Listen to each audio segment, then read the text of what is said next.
I'm Lake Miller. And I'm Hannah Brown. Welcome to Gem City Diversity, a podcast where we talk about diversity and inclusion in the Dayton area. We're from the National Conference for Community and Justice of Greater Dayton. We're NCCJ. NCCJ works in the Miami Valley to increase understanding around the topics of diversity and inclusion. In this episode, Lake talked with Gloria Papatera about interpreting. They discussed how Gloria became an interpreter, vicarious trauma associated with interpreting, and dealing with a difficult situation as an interpreter. Enjoy! Welcome, Gloria, or welcome back, I guess. You're like a seasoned veteran of the podcast, so glad to have you back. Thank you. So today we are going to be talking about interpreting.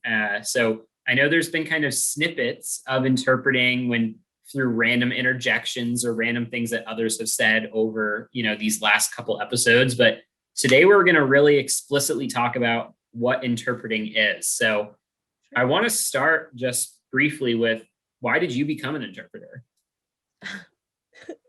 Like all of these questions are going to be loaded, so I'm just going to just warning me now. So it's funny because growing up, I really struggled with my CODA identity. I didn't really want to be an interpreter because I was doing it all the time for my parents.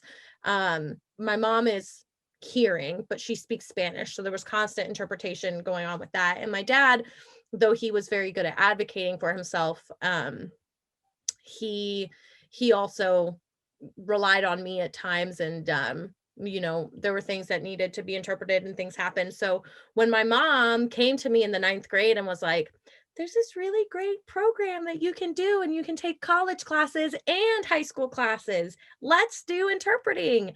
At the time, I don't think that I was like rebellious enough to say, no, I don't want to do that. Right.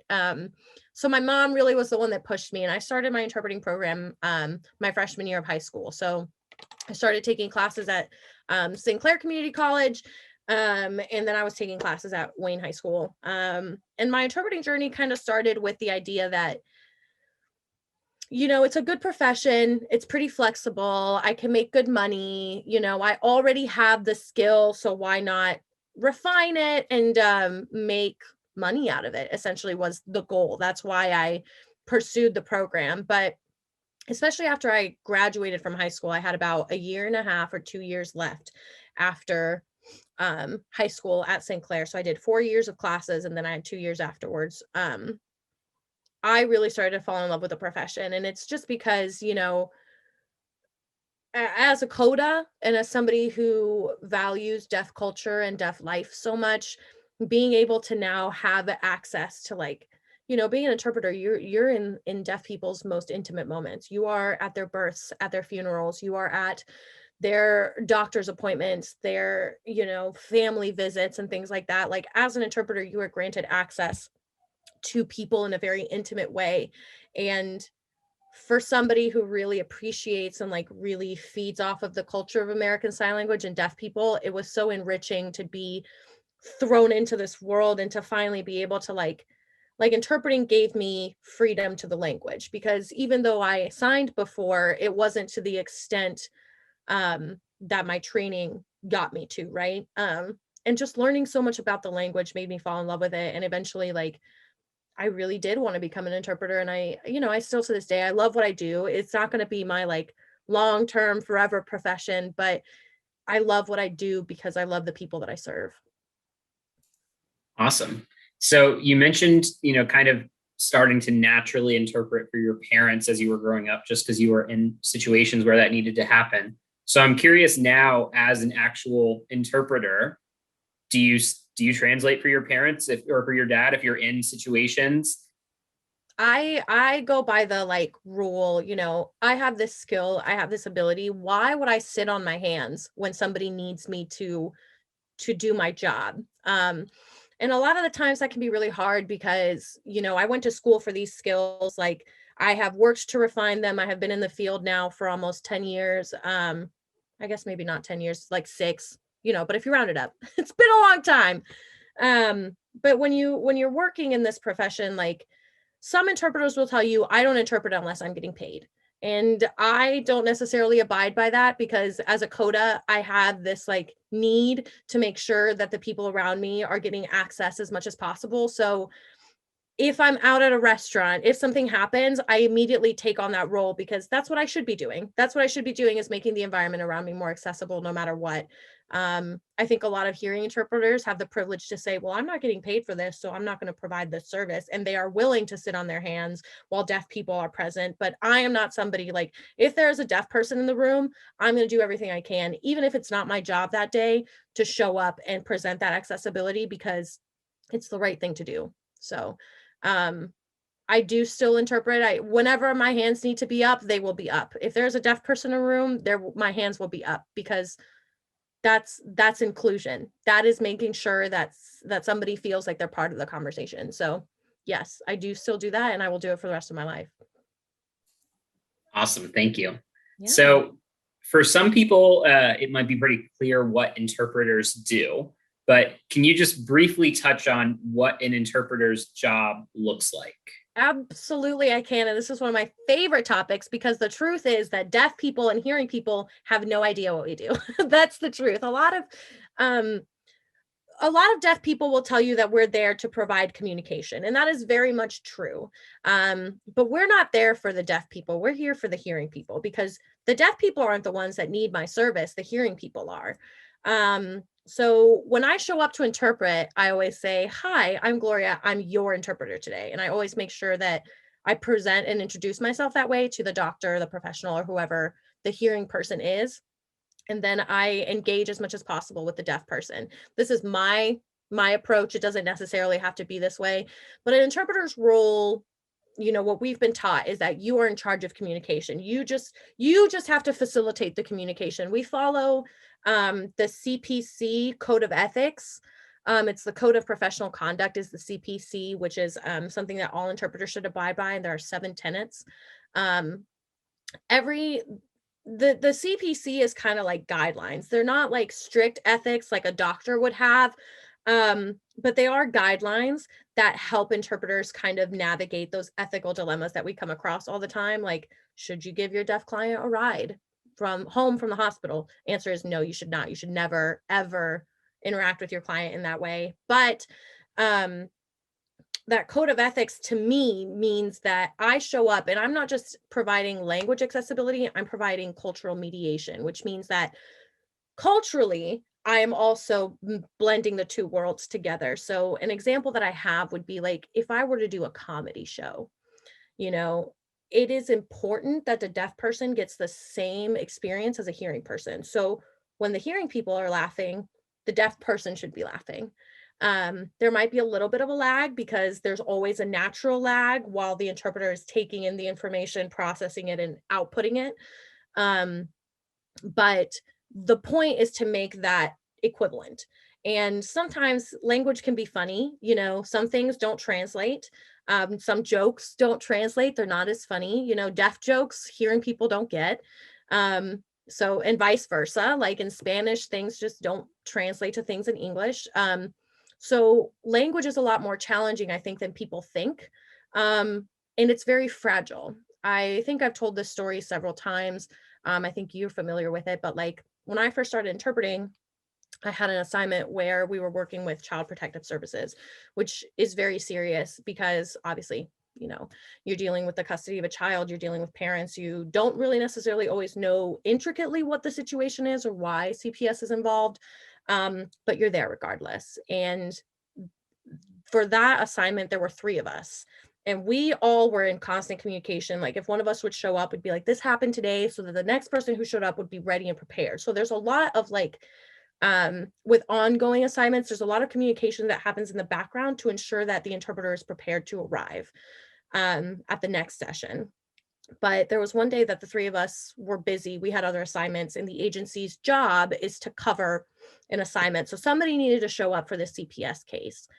And somebody did show up. But what ended up happening was that the deaf client signed something like, me and my kids are this, we're this. And this sign can mean a million things. Like, we're connected, we have a bond, I get them, It's this idea of like my brain lights up, your brain lights up, we're on the same page. And you can voice, because English has this beautiful ability to add words to anything. You can voice almost anything that goes along that line for that. But that day, the interpreter chose to voice that me and my kids have telekinetic powers. And the word telekinetic was used for this sign. What ended up happening with just that one word was that those parents were then subject to a psychiatric evaluation because the interpreter didn't correct herself. She didn't clarify and say, no, that's an interpreter error. That's not what she meant. So the CPS worker's like, you don't have telekinetic powers. This is a concern of like mental health, which also plays in because those parents were also low income. So I'm wondering if the interpreter's perception of those parents caused her to use a word like that because she perceived them as being lower income or lower cognitively. Because interpreters, like any other human, carry stereotypes and biases, and those things tend to bleed into our interpretations, whether we want them to or not.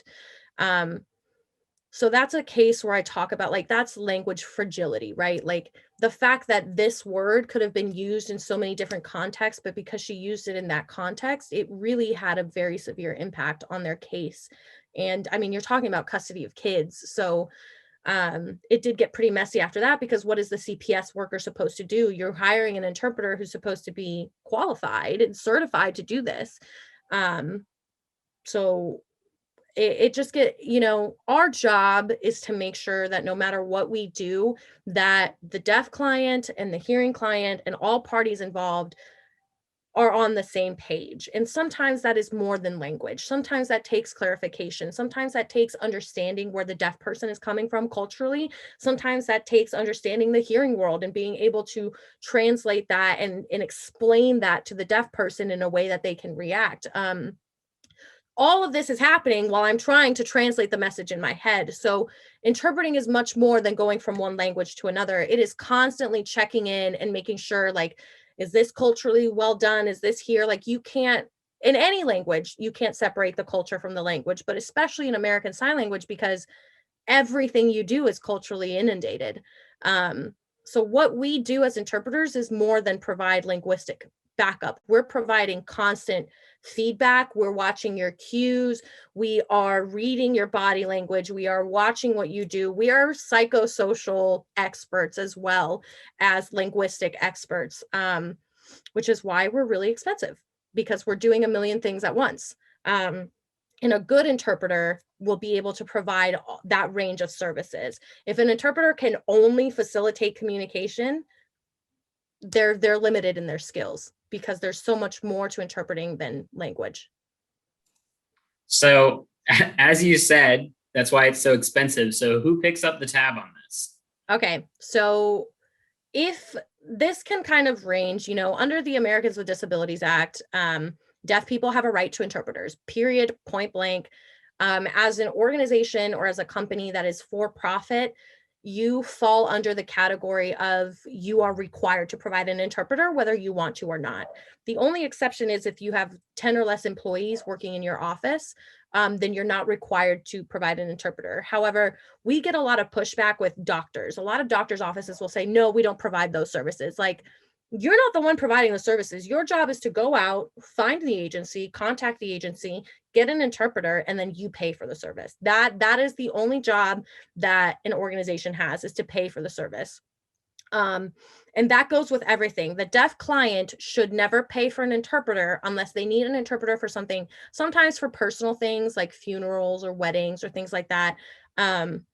Agencies won't cover that cost because it's personal, but things like the doctor's office, court, anything that you can really think of, traffic stop, anywhere where a interpreter may be needed, you're going to also need the agency. The agency is that third party organizational tool that provides the interpreter. And it can be expensive, but the truth of the matter is that having an interpreter provides accessibility. And whether it's expensive or not, it's a part of the law that organizations provide that service. So an organization should always be the one covering that cost out of pocket, and a deaf person should never cover it. This also applies for like video relay service, which is like I see you, Lake, you see me. And then normally while I'm working, I would have a headset in and maybe I'm talking to, the executive director of NCCJ, Adrian, and Adrian Miller, she's telling me, okay, well, so Lake, for this meeting, we have to do this. And I'm interpreting. You're watching me. And then you talk to me and I'll be like, yeah, yes, Miss Miller, like, I'll be sure to make that meeting on Monday. Thank you so much for the update. Like, I'm providing that middleman communication. And that video relay service is also at no cost. Essentially how it works, it's like picking up a phone number and calling your friend. It's the same thing, except you're going to be automatically connected with an interpreter. And I'll still be talking, like Adrian is still talking directly to Lake, but they're just doing it through me. And that service is also free. A lot of hearing people get scared when they hear like some interpreters. I don't personally do it because of and I'll explain in a minute, but some interpreters have this little like script that they'll be like, hi, this is a message for somebody who uses American Sign Language. I'm the interpreter. You can go ahead and talk whenever you're ready.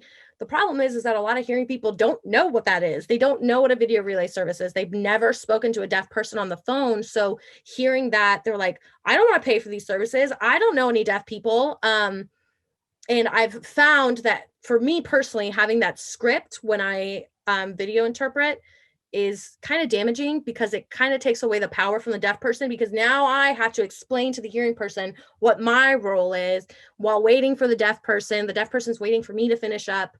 So a really easy way that I've learned, somebody taught me how to do this, is to say, hi, my name is Mary Sue, and I'm speaking through a female sign language interpreter. Because sometimes you have a male or male identifying person on the other end, and to hear a female voice say, hi, my name is Larry Bird, and I'm calling for this, they're like, your name is definitely not Larry. Like, so being able to like that again, that's where language is really important, but that service is provided at no cost as well. Being able to call, it's Sorensen, Convo, Purple, there's a lot of different VRS companies, but they all fall under FCC jurisdiction, and the FCC provides this service and makes sure that it's at no cost to the 430 million deaf Americans that live here. So awesome. Thank you. So the thing that really kind of comes up or that really stands out to me when I think about interpreting is exactly as you were saying, being part of those really intimate, really private moments. And it occurs to me that particularly in, I think, medical situations, like you're hearing really not only personal, but really emotional information about people. I mean, potentially, needing to tell this person that they have a terminal illness, while yes, it's the doctor telling them through you, I still imagine that puts some level of emotional strain or emotional burden upon you as the interpreter. So I'm wondering if you can kind of talk about what it's like to be in some of those really intimate, really emotional situations. Sure. Something that a lot of interpreters suffer from, especially interpreters who have been doing this for a long time. And this is new in the interpreting community. These conversations are new. These aren't conversations that, we've been having. Interpreting has been around for a long time. And before, to become an interpreter, the only way that you became an interpreter was if you broke into the deaf community and the deaf people approved you, and then they would call you and you would volunteer your time and interpret for people. So that's how the interpreting profession began. And those interpreters, those grassroots, like original interpreters, these were the hearing people who took it upon themselves to learn a new language and a new culture.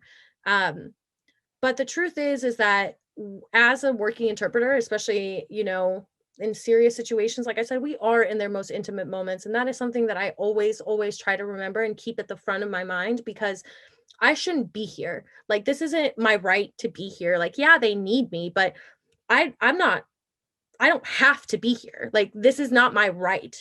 And so having that extra sensitivity is really important. You have to have empathy. You have to care about your clients.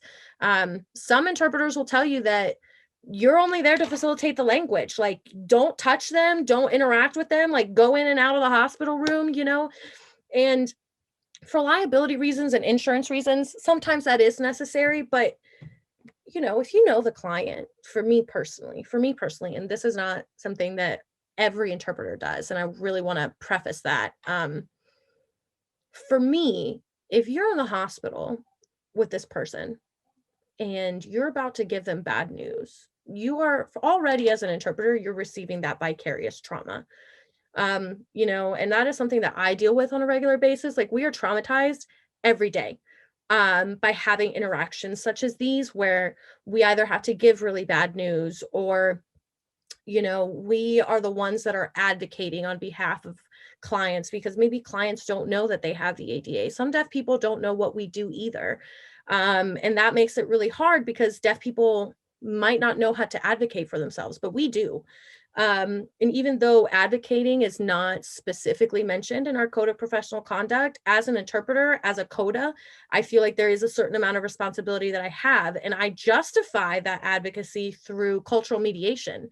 Deaf people do not have access to the same things that hearing people do. So you have to advocate, because culturally you have to make that an equivalent. But I don't know how many times I've left an assignment and just been like, I'm never going to see this person again. Like, I might never speak to this person again. I might never know what's happening, especially with video relay. Like, I had a call a couple years ago of this woman who was trying to leave her husband, and the husband didn't sign. And when we got on the video phone, the first thing she said to me was, my husband doesn't sign, and he doesn't know that I'm filing divorce papers right now. Like, we were going to do it right then. And she was like, he wouldn't be happy if he found out. So if he comes in, I'm going to give you this look. Be prepared. And if you see that look, we're going to talk about whatever she gave me. She gave me like a topic to, like, her lawyer was very aware that that was something that was happening. I'm assuming that it was probably an abusive situation. So she was trying to ameliorate it and make sure that, everything was good. So she gave me, the interpreter, that background information, right? But I still think about her. I think about her 2 years later. Like, I don't know what happened to her. I don't know what happened to her husband. I don't know, and that's trauma, having to tell somebody, even though it's the doctor, that they have cancer. The first time I had to do that, like, it's heartbreaking, because even though it's the doctor saying it, it's coming out of you. Your voice is the one saying it. Your hands are the ones saying it. So it's really hard not to internalize those moments and not to take them with you. And I think that any interpreter who tells you to disconnect is an interpreter that doesn't have enough empathy or compassion to understand that the human body, the human mind, feels things anyway. And as an interpreter, you should be allowed to feel things. By suppressing that vicarious trauma that we get from doing some of these assignments, I mean, I've had 911 calls, I've had domestic violence, I've worked in CPS, I've been at the hospital, I've had really horrible things that have happened to people. I've had really great things happen to people. But in those really horrible moments, like, it's happening to you. It feels like it's happening to you. And as an interpreter, you have to take care of yourself, because that vicarious trauma can impact you. It can impact your work. It can impact the long term, because you're constantly being inundated with, discrimination and bad news, telling somebody they have cancer. I think the first time I did that, I called the agency and I was like, I need a break. Like, I need like a week, because you have to recover from that. You need to mentally and emotionally recover sometimes from some of these assignments, because we are human. It's impossible to suppress our feelings. And even though I'm there for the language, I have had several assignments where I've been interpreting and I've been doing a damn good job, but I've also been crying and I've been emotionally stimulated because of the situation that's going. But my mind is always in work mode. And I think that when we're taught not to, like, connect with people, when we're taught to disconnect from situations in our interpreter training programs, the reason that they do that is because they want to prevent us from carrying that vicarious trauma and prevent us from taking it home. But it's also lying to our faces, because it's not possible. You cannot disconnect from a client, especially something like ASL that is so intimate and so culturally tied. There's no way to take away emotion out of that. So my opinion is, if you can embrace that emotion and you understand that it's vicarious trauma, take care of yourself as an interpreter, because we see and hear things that a lot of people don't. Domestic violence cases, child abuse cases, like, those things happen in the deaf community. Jail, like prison, things like that. Those things happen in the deaf community, and they can be really hard on interpreters. But I think as an interpreter, the important thing is also knowing your limits, because if you are outside of your limits, how are you going to give a good linguistic interpretation and a good cultural mediation? So I give the example of the time that I cried while I was giving some bad news, and I was able to focus in that moment. But have there been times where I've been like, this is too much for me, and I don't know if I can continue successfully interpreting without, compromising the meaning of the situation? Yes. And that's when you call your agency and somebody sends somebody else. Um, you know, I have a mentor who, one of her very first assignments, she showed up at a hospital, and it was a family who had just lost a child, like a 3-year-old child that had been sick with some things. They had this kid, and the child died, and she was pregnant when she showed up to the hospital. And when she showed up, she said, I did everything I could in that moment. She said, I interpreted, I did everything I could, but I called the agency and I asked for a replacement because it was too intense emotionally for me to be able to interpret successfully. So there's a balance between like embracing your emotions and putting that into your interpretation, and like allowing your vulnerability to enhance the linguistic translations and the linguistic interpretations. But there's also a limit too, where those emotions can be interfering with the language. And as an interpreter, you have to learn what that line is. And everything is traumatic. I laugh, but it's true, because you are speaking through somebody else's lens constantly. It's always I this, I that, I'm mad at you, I'm this. And even though you might not be feeling these things, sometimes I get off work and I'm like, I'm so exhausted, and I've only worked 3 or 4 hours, but I'm exhausted because of the emotional energy that I've had to spend. Translating and interpreting, that's a job in and of itself, but then having to deal with like controlling myself and making sure that I'm doing the best, it's a constant battle, trying to find that balance. Thank you. That was awesome.